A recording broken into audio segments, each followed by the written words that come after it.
과이, 한가위, 중추절 등과 같이 여러 이름으로 불리는 추석 명절을 보냈습니다.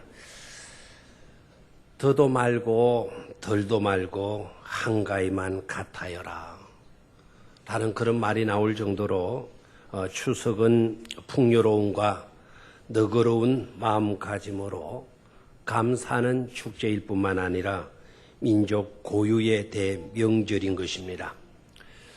미국인들은 추수감사절, 이스라엘 백성들은 초막절이 우리의 추석 명절과 같은 명락의 명절입니다. 각각 나름대로의 특색들이 있겠지만 이 시간 우리가 새겨보아야 할 것은 이스라엘 백성들의 명절 초막절입니다.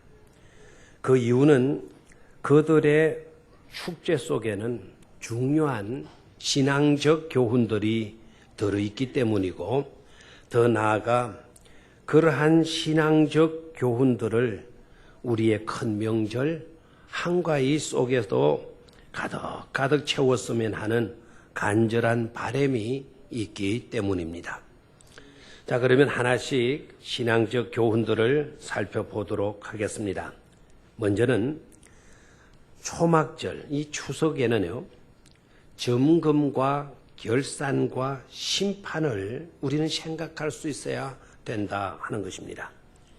초막절 절기 속에는 바로 이 요소가 들어있어요. 점검, 결산, 심판. 이 신앙적 의미가 그 속에 포함되어져 있습니다. 초막절은 우리의 추석도 추수와 아주 밀접한 관계를 가지고 있죠. 농작물을 심었습니다. 이제 거두게 되었습니다. 추수에 대한 기쁨과 그것에 대한 축제를 벌이는 것입니다. 또한 추수는 그저 모으는 것만이 아닙니다. 그 추수의 속으로 들어가서 보면 알곡과 쭉정이를 가르는 작업도 필수적인 것을 볼 수가 있습니다. 그래서 농부들은 부지런히 기지를 합니다. 여기에서 존재 자체가 결정됩니다. 알곡이냐 쭉정이냐. 그리고 가치도 그 순간에 결정이 됩니다. 쓸모 있느냐 쓸모 없느냐. 쓸모 있는 알곡은 곡간에 들이거나 때로는 씨 종자로 원두막 또는 초막 끝에 주렁주렁 매달아 놓습니다. 그런데 쭉정이는 아무짝에도 쓸모 없기 때문에 모아다가 불태워 버립니다. 하고 보면 추수의 때는 심판이 그 속에 들어있어요. 판가름 나는 것이 바로 추수 때 이루어지고 있습니다. 그러기에 추수와 밀접한 관계를 가지고 있는 추석이나 초막절은 바로 이 심판을 기억하면서 지키라고 하신 것입니다. 또한 추수 때는 희비가 엇갈리는 때입니다.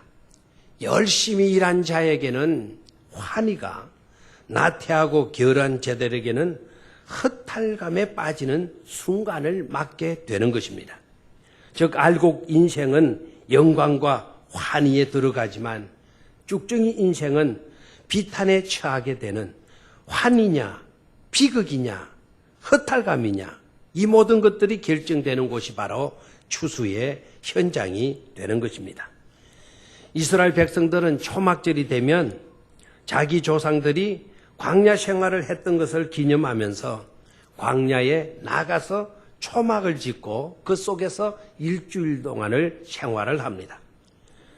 이유는 어디에 있는가 하니까 지난날 자신들의 조상들을 지켜주신 하나님의 은혜를 잊어서는 안 된다는 것입니다. 뿐만 아니라 옛 조상들은 이토록 이 광야에서 고생하여 지냈는데 오늘 우리들은 그와 같은 것에서 벗어나서 이렇게 크고 귀한 은혜와 복을 받고 있는 것이로구나라는 것을 깨닫고 생각하기 위함입니다. 그리고 특이한 것은 이 기간 동안에 레위인들로 하여금 율법책을 낭독하게 해서 그 하나님의 말씀을 듣는 것입니다.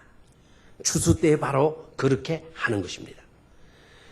세 가지 중요한 의미를 내포하고 있다고 봅니다. 하나는 아무리 중요한 축제가 베풀어진다고 해도 하나님의 말씀을 벗어날 수 없다 하는 것과, 그리고 두 번째는 하나님의 말씀의 조명을 받으면서 우리는 지금까지도 살아왔지만 앞으로도 우리는 그렇게 살아야 된다라고 하는 그와 같은 의지를 내보일 뿐만 아니라, 마지막 세 번째로는 최고의 축제는 하나님의 말씀을 듣는 것에서 나오는 것이다라는 것을 그네들이 고백하고 있는 것입니다.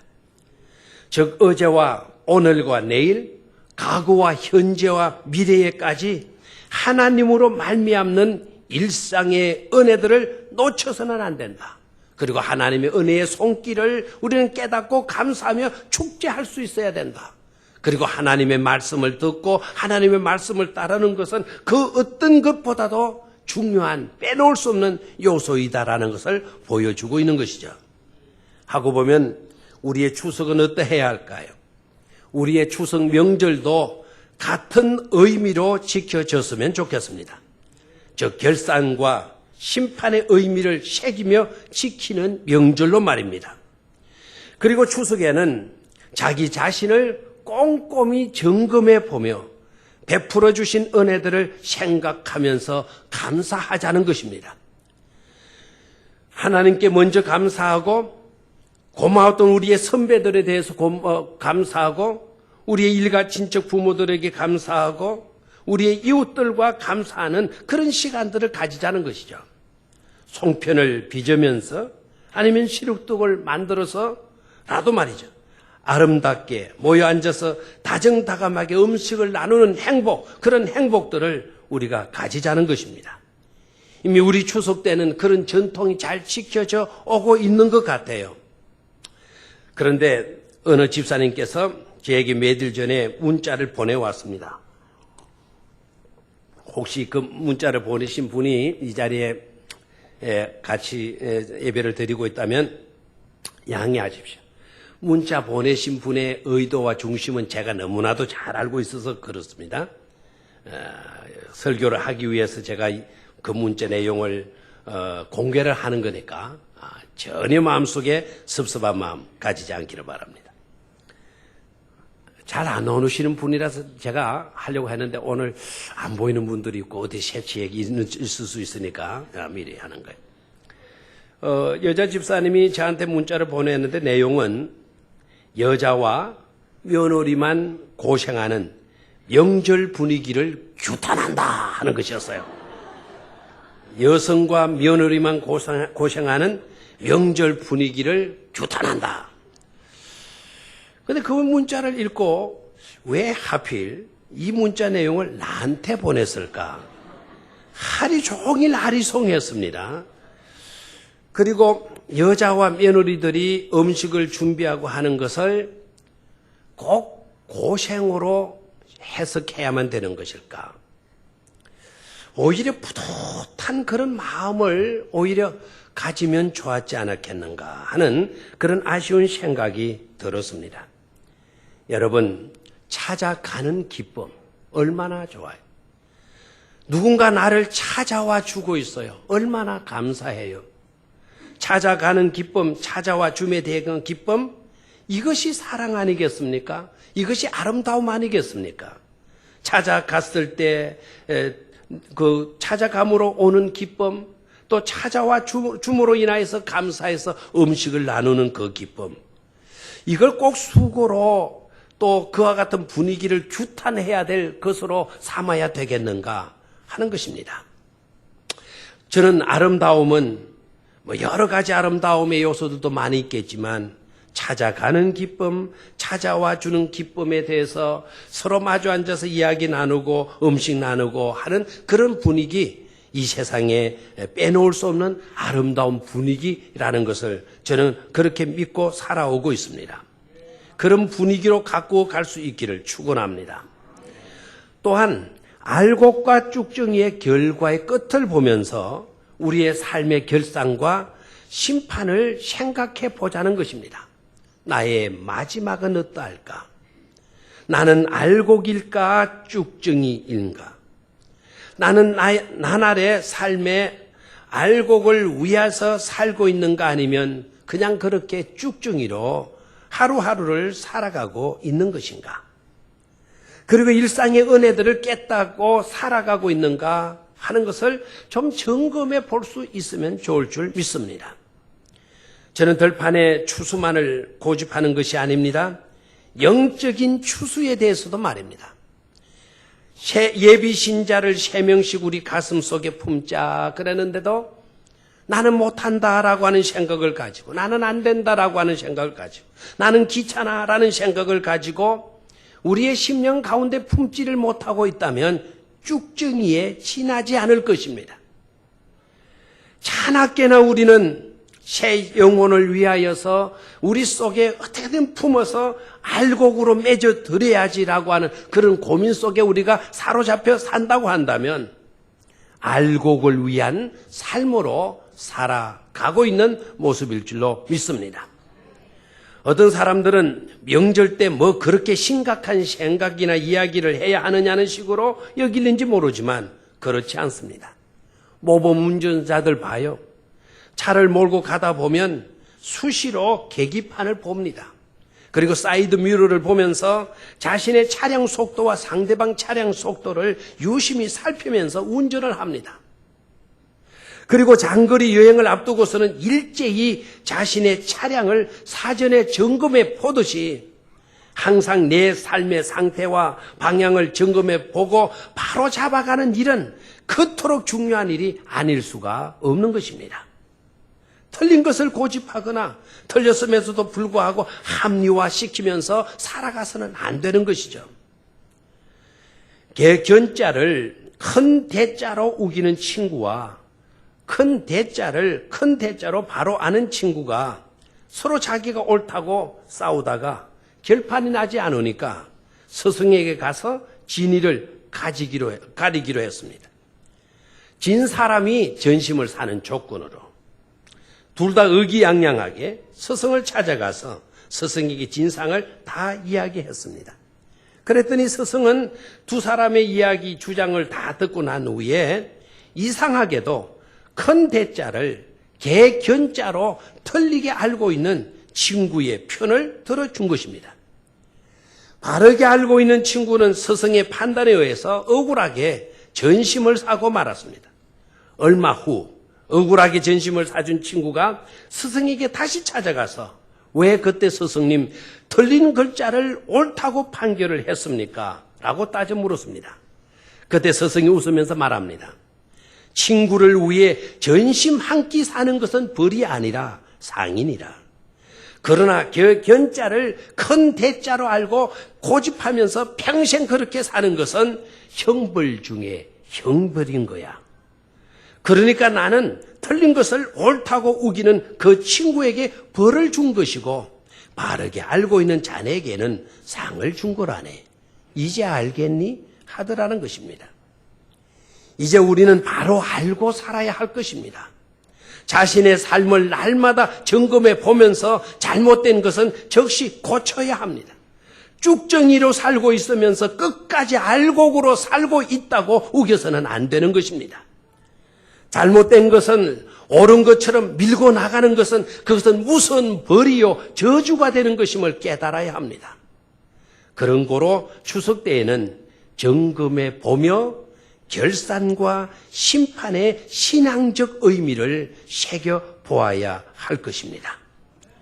두 번째로 본향을 사모하여야 한다 하는 것이죠.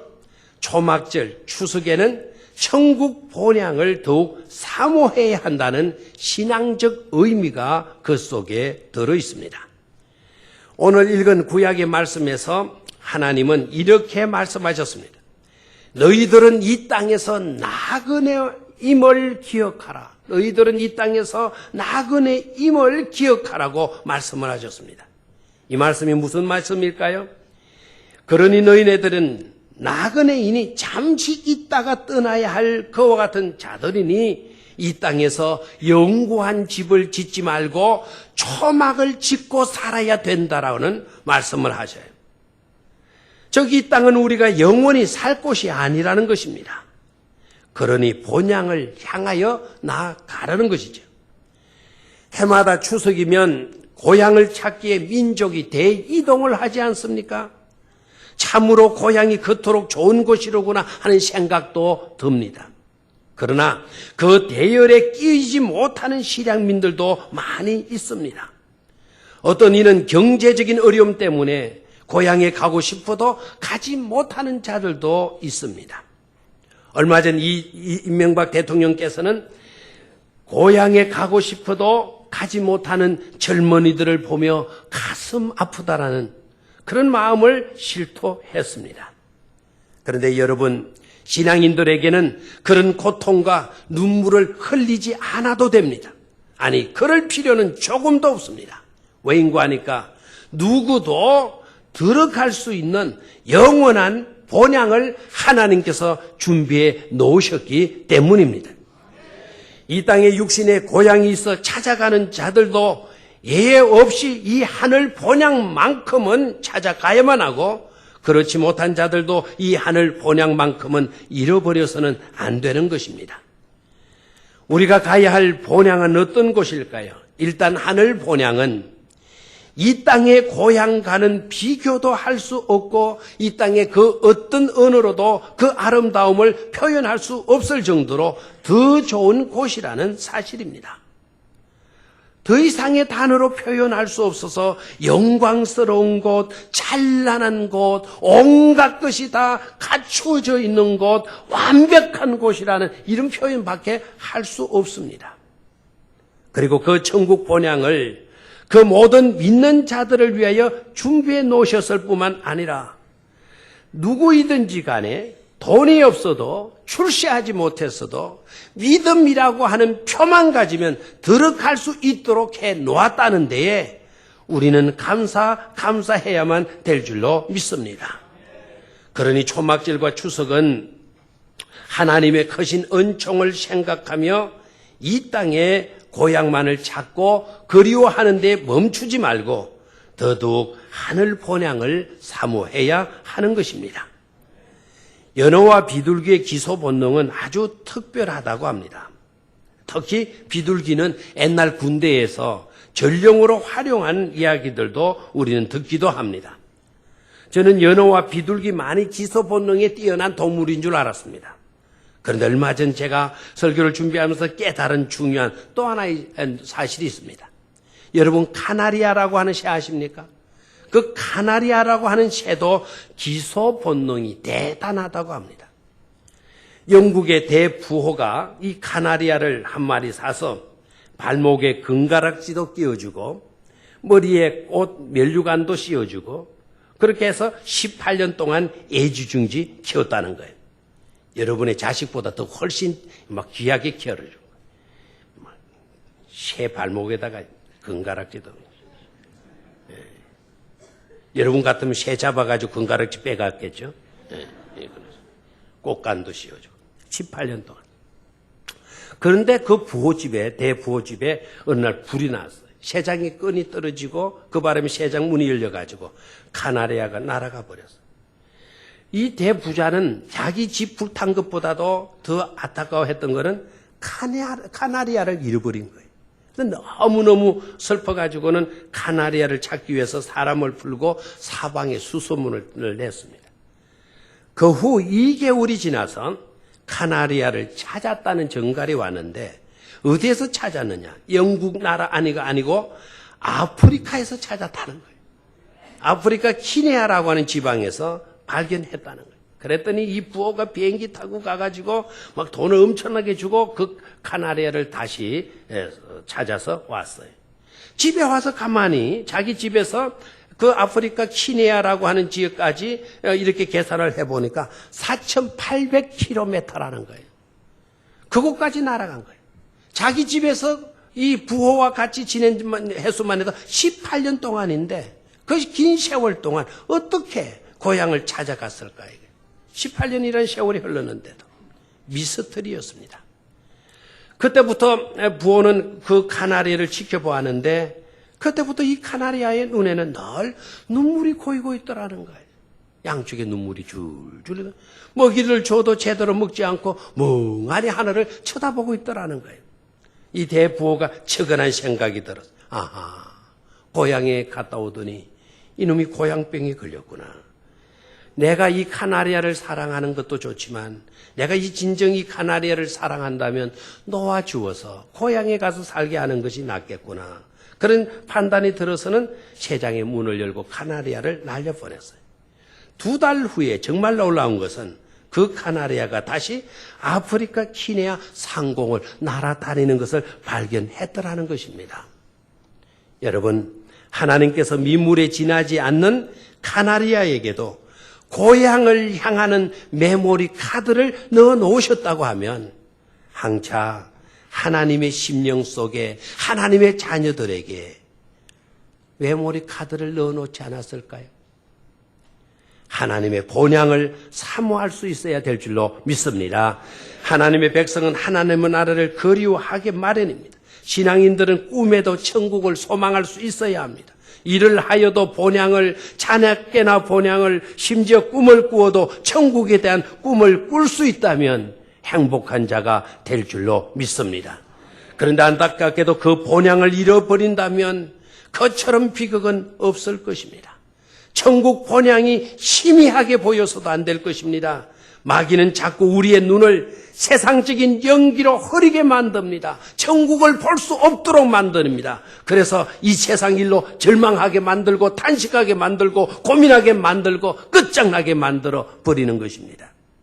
그렇기 때문에 저와 여러분들은 성령의 은총으로 우리의 눈을 씻고 밝은 눈으로 하늘 본향을 바라보면서 그 본향을 사모하며 하루하루를 살아가야 될 줄로 믿습니다. 끝으로 추석에는 이 초막절에는 나눔을 생각하는 것입니다. 초막절의 신앙적 교훈의 의미는 바로 뭘까요? 이 나눔에 있다라는 거예요.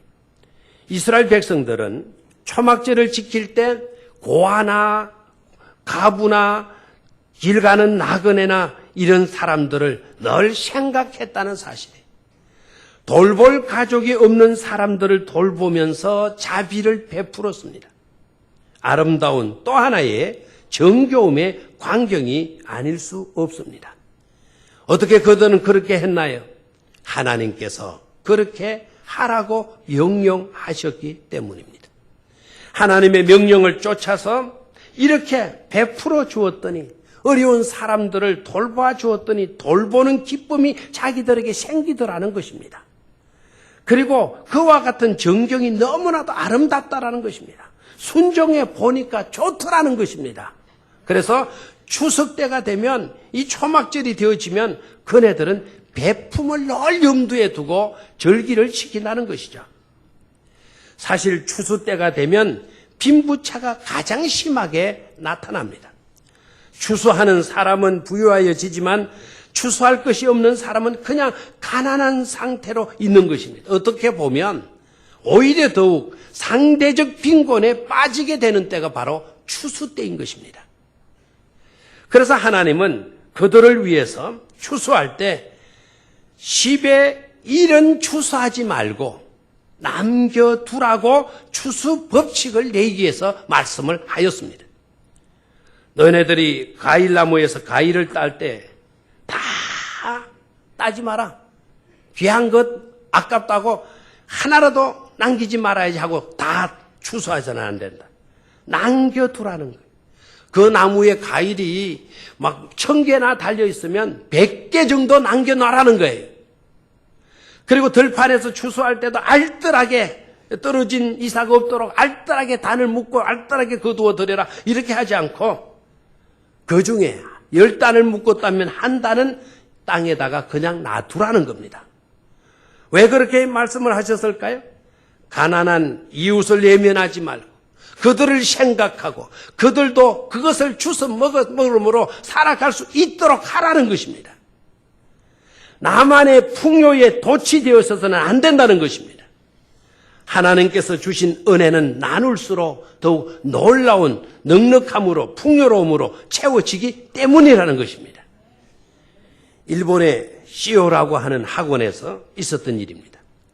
이 시오 하고는 후쿠이 다쪼라고 하는 선생님이 바보라도 살고 있다, 바보라도 살고 있다라는 유명한 말을 하면서 설립한 지진아들을 위한 시설로 세워진 것입니다. 그 학원에서 산수 시간에 아이들은 모자라는가 안 모자라는가 하는 공부를 하였습니다. 여러분 잘 계산해서 대답해 보세요. 그네가 3개가 있고 어린이가 3명이 있는 그림을 보여줍니다. 선생님이 아이들에게 이 3명의 아이에게 3개의 그네가 모자라요? 안 모자라요? 라고 물었습니다. 대답하세요. 무슨 말이야? 이런 사람이 있죠? 자다가 깬 사람에. 그네가 3개 있어요? 아이가 3개 있어요. 예? 그네가 3개 있고 아이가 3개가 아니고 3사람이 있어요. 자, 모자라요? 안 모자라요? 안 모자라죠? 그래서 선생님이 기특했어요. 그래서 그러면 선생님이 확인시켜 주기 위해서 3개, 그네 3개, 어린이가 3명 그림이 나와 있으니까 아이들에게 이 3명의 아이에게 3개의 그네를 한번 연결해 보라 그랬어요. 자, 정말 그럴까요? 이제 그러면 그네 하나에 한 사람씩 이렇게 선을 그어 보세요. 아이들이 선을 긋습니다. 그런데 어떤 아이가 먼저 3명의 어린이 옆에 그려져 있는 강아지가 있는 거예요. 강아지. 그 강아지에게 그네를 하나 딱 연결해 버리는 거예요. 그러니까 그네는 몇 개 남았어요? 2개 남았고 사람은 여전히 3사람이 남았어요. 하나씩 연결하니까 모자라잖아요. 그럼 모자라니까 선생님이 애야, 강아지는 그네를 못하지. 그렇게 되면 그네가 하나 모자라잖아. 그렇게 이야기하니까 어린아이가 모자라지 않아요. 충분해요. 그렇게 말을 하는 거예요. 선생이 이 아이는 지진아이니까 그런 대답밖에 할 수 없겠구나. 그렇게 여기려고 했는데 이 아이가 다시 한번 선생님 모자라지 않아요. 충분해요. 3명이요. 번갈아 가면서 타면 모자라지 않거든요. 그러니 강아지도 그네를 타게 해주세요. 하고 대답하더라는 것입니다. 그 다음 문제는요. 비가 오고 있는데 3개의 우산과 내 어린이의 그림이 그려져 있습니다. 사람은 넷인데 그네가 우산이 몇 개예요? 3개가 있어요. 모자라요? 안 모자라요? 선생님이 물었어요. 어떤 아이가 3개와 어린이는 4사람인데 모자라잖아요? 근데 아이가 하는 말이 안 모자라요? 충분해요. 하고 대답을 하는 겁니다. 그 아이의 대답이 틀렸음을 증명해 보이기 위해서 선생님이 이렇게 말합니다. 그러면 우산과 어린이를 하나씩 선으로 이어보세요. 이었습니다. 그러자 한 아이가 2개의 우산에는 각각 한 어린이씩 연결했습니다. 자, 그런데 한 우산 속에는 그러니까 이제 사람이 몇이 남았어요? 2아이가 남아있는 거예요. 한 우산 속에는 2사람이 들어가서 쓰면 모자라지 않아요. 라고 대답하면서 2놈을 우산 밑에다가 집어넣더라는 거예요. 2손을 우산 밑에다가 집어넣더라는 거예요. 선생님이 아니야. 한 우산에 한 아이가 들어가야 돼. 라고 하니까 그거는 선생님 계산이고요. 내 계산으로는 한 우산 밑에도 2이 들어가서 비를 안 맞을 수가 있어요. 라고 대답하더라는 것입니다. 그네에 강아지를 태우기도 하고 한 우산 속에 2사람을 들어가기도 하는 그 아이는 확실히 과거로서의 산수 공부로는 정확한 답을 대지 못한 것일지도 모릅니다. 하지만 이 아이는 인생의 산수에는 어느 누구보다도 뛰어난 것이 아닐까요?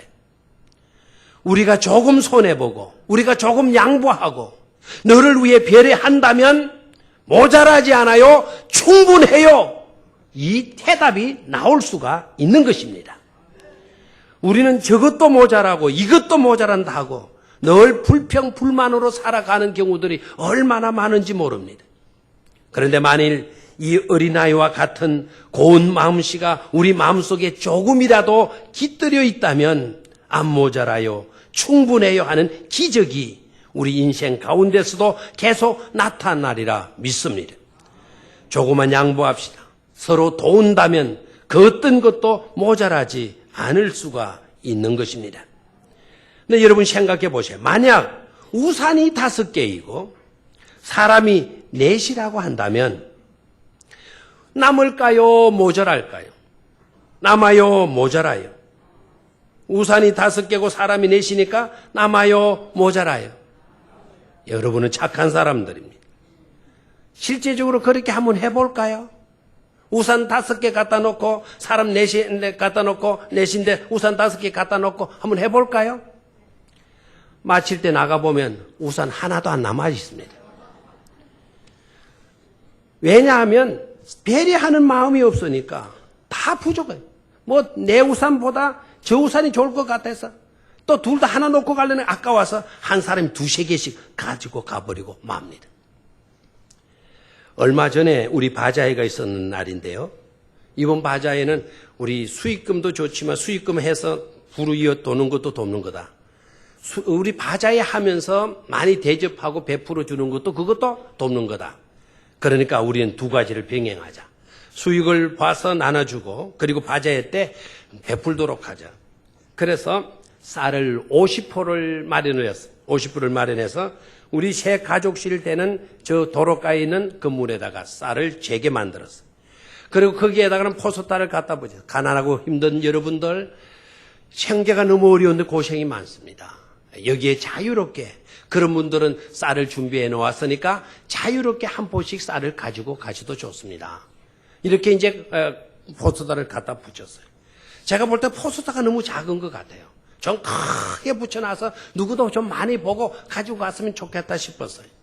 1시간이 지난 후 2시부터 4시까지 시간을 딱 주었는데 3시쯤 나가보니까 얼마 안 나갔다는 거예요. 그래서 다시 포스터를 좀 크게 붙여라. 4시 정도에 나가보니까 거의 다 나가고 없어요. 세포가 남아있어요. 막 그때부터 사람들이 막 와서 가지고 가더라는 거예요. 때마침 제가 나갔을 때 어느 할머니가 와가지고 목사님 하는 거예요. 그래서 왜 그러십니까? 아이고 사람들이 말이죠. 이럴 수가 있어요. 왜 그래요? 쌀이 필요하면 가지고 가시면 되는데요. 이러니까 아이고 저한테도 한 포줄 남기요. 걔놓고는요. 아유 어려우시면 가지고 가시라고. 그런데 아무개 할망구 있잖아요. 미안합니다. 그 표현 그대로 합니다. 할망구 있잖아요. 그 집에요. 할망구도 가지고 오고 가지고 와서는 며느리도 보내가지고 며느리도 한 포 가지고 가고 손자도 또 한 포 보내가지고 손자도 한 포 가지고 갔대요. 그래서 속으로 그러면 안 되죠. 그러면 안 되죠. 그렇게 하면 이렇게 우리가 이렇게 나눌 수가 없습니다. 어려운 가정들. 그래서 우선 먹을 거 한 포씩만 가지고 가시면 되는데 그 집에 3포나 가지고 갔다고 저한테 고발을 했어요. 고발을. 저도 더 그러니까 조금 실망스러웠습니다. 그래서 자기하고 가재요. 가서 뺏어오재요. 그래서 생각하다가 그러지 맙시다. 얼마나 어려웠으면 그렇게 했겠어요. 그러나 다음부터는 우리 그런 식으로 안 했으면 좋겠다고 말이나 좀 해주세요. 그리고 한 포를 실어 주었어요. 이래요 우리나라는. 어려운 가정들 생각해서 오늘 내 먹을 양식만 좀 퍼가지고 가면 남을 또 생각해 주는 마음을 가지면 그 쌀똥은 영원히 채워져 있으리라 그렇게 봅니다. 우리 교회가 앞으로 그걸 할 겁니다. 매일 하려고 그러니까 2시간 만에 50포가 다 나가는 거 보니까 감당을 못할 것 같아요. 아직 우리가. 일주일에 한 번 아니면 한 달에 한 번 정도라도. 한 포면은 적어도 한 2식구는 뭐 한 달 정도는 먹을 수 있을 거니까 한 포 정도를 해서 한 달에 한 번씩 시행을 하려고 합니다. 재미나는 거는요. 포항제철에서 있었던 어느 교회에서 있었던 이야기입니다. 실화입니다. 한때 포항제철이 굉장히 어려움에 빠졌을 때에 그때에 실직자들이 많이 생기고 어려운 가정들이 많이 일어났을 때 그때 시골교회 그 포항제철 인근에 있는 시골교회 목사님이요 기도하다가 영감을 얻은 거예요. 그래서 자기 교회도 어렵지만은 5,000원짜리 천장을 만들었어요. 천장을 주머니 속에 넣고, 그리고 그 교인들에게 그 주머니를 돌리게 했어요. 그날은 마을 인근 사람들도 다 나오라 해가지고, 그리고 돌리고 그 주머니를 돌렸어요. 그리고 강구를 하기를, 여러분 정말 어려우신데 힘들 거라고, 우리가 많은 도움은 못 주더라도 이 주머니 속에 5,000원짜리 천장을 제가 준비해서 넣어놨습니다. 필요한 대로 가지고 가십시오. 그리고 혹시 여러분들 가운데 가난한 사람들, 그 불행한 사람들을 생각하고 조금 여유 있는 사람들은 그 주머니 속에 넣어도 좋습니다 하고 주머니를 돌렸다는 거예요.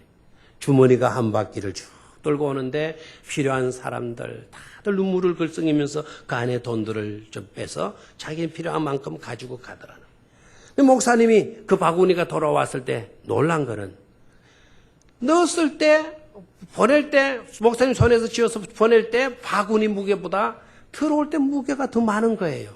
그래서 부어봤다는 거예요. 그리고 계산해 보니까 5,000원짜리 천장보다도 더 많은 액수, 170만 20원이 그 바구니 속에 더 들어있다라는 것입니다. 왜 아무도 아멘을 안 해요? 그 교회는 너무나도 부러워요. 그 교회 성도들 너무 성숙된 성도들이다 생각해요. 없는 사람 가지고 갔어요.